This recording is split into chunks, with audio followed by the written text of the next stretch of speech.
Well, good morning. So what I thought we'd do today is have a look around a local woodland for some autumn colour.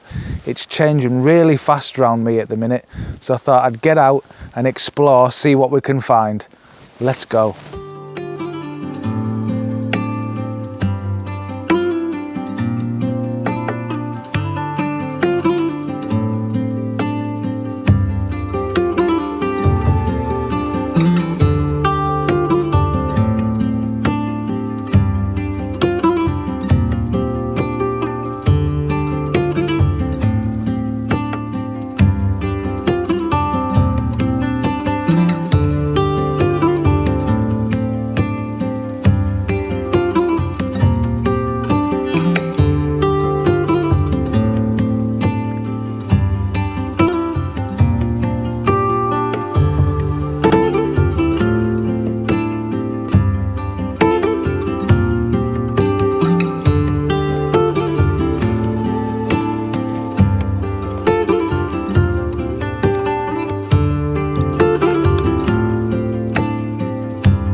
So I've found this little scene in front of me here, and the colour in the tree, and it's a silver birch, it's absolutely stunning. It's just starting to really turn now, and you've got those golden medallions sort of hanging. And it's separated nicely with some conifers at the back of it. But there's a problem in that there's the sky right above it. And what's happening is I'm getting loads of bright spots. So what I've decided to do is actually cut the bright spots out and lower the composition down and only take in part of the actual tree. So you get those splashes of colour, but I've just kind of zoomed further in, if you like.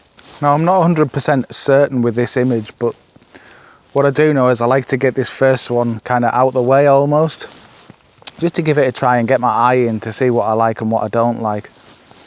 So what I've done with this image is I've basically gone in and I've got it at about f5.6, and that's because I want to soften the background quite a bit. I'm only actually focusing on the tree itself. I want to soften everything else behind it so that it actually sits off the background. But now that we've got this first one in the bag, if it's any good, I'll put it up now.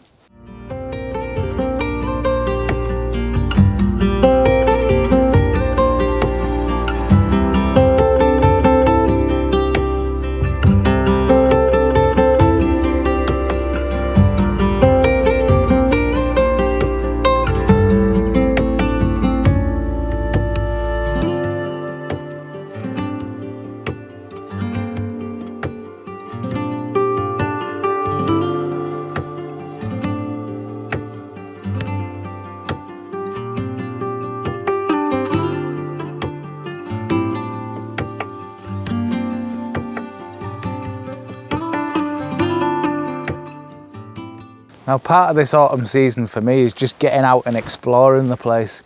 Getting outside and feeling that fresh air. It's absolutely beautiful at this time of year.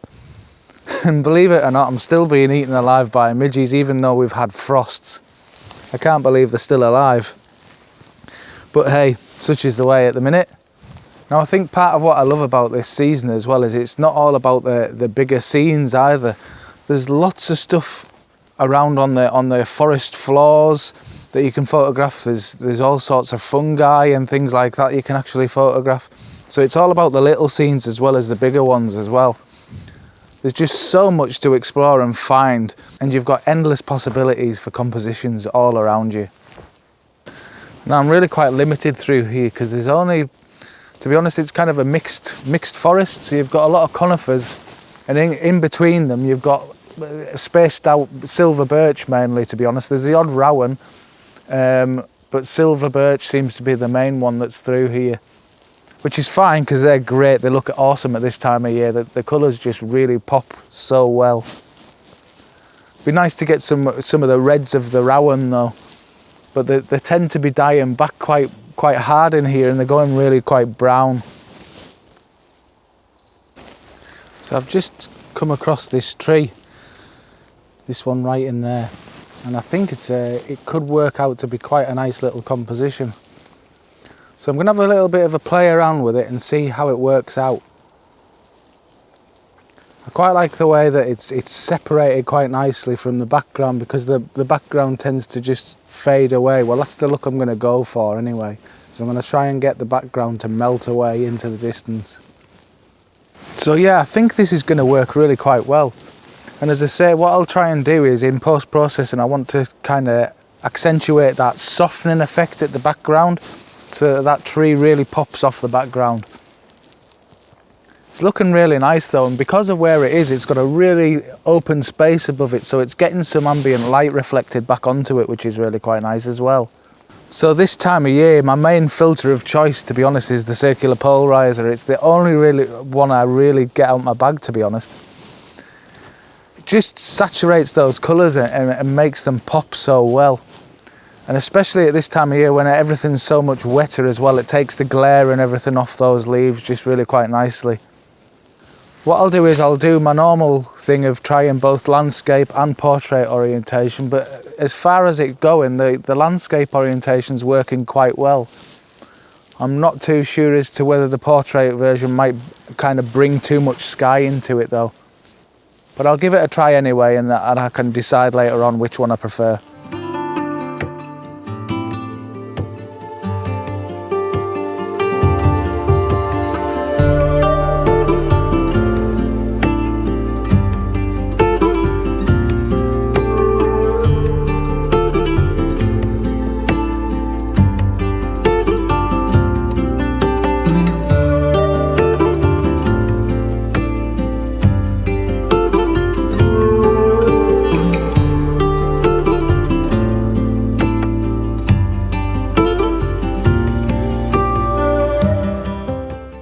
So as I was saying before, you've got so much that you can photograph at this time of year. And yesterday I went out and I got a couple of images that are just a bit different. So I went to our local reservoir and I got them. It was really, really misty in the morning, and I got some glorious fog shots just across the water into the trees. And I'll pop one of those up now.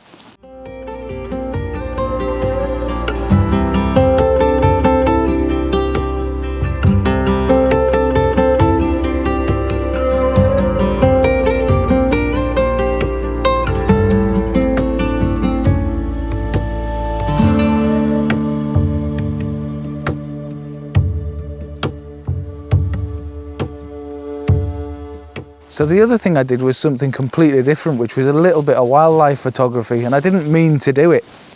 I went out with the intention of getting some lovely autumnal colour, and as I was walking up the road, there was red squirrels on the side of the road, so I didn't get any further than that. I was there for about half an hour, 3/4 of an hour just photographing those. And I got some really, really nice photographs that I was really, really pleased with. And I'll pop one of them up now for you to see.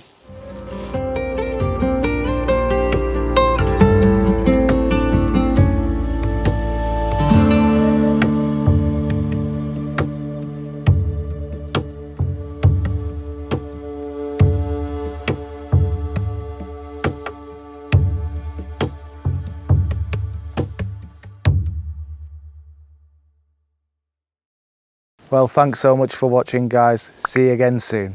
Bye bye.